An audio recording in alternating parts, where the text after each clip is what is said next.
কেমন করে থাকবা তুমি মাটির ছোট ঘরে।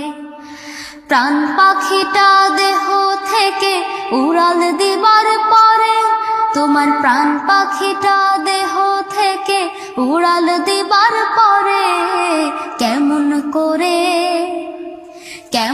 করে থাকবা তুমি মাটির ছোট ঘরে।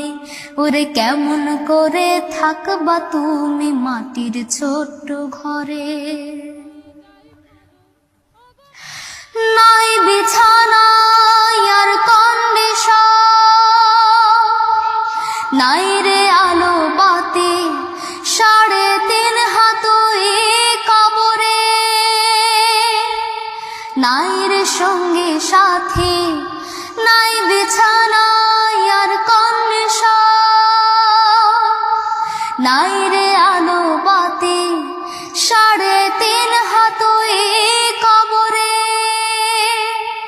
নাই রে সঙ্গে সাথী, থাকতে হবে একাই তোমার ঘোর সে আধার গড়ে। থাকতে হবে একাই তোমার ঘোর সে আধার গড়ে। কেমন করে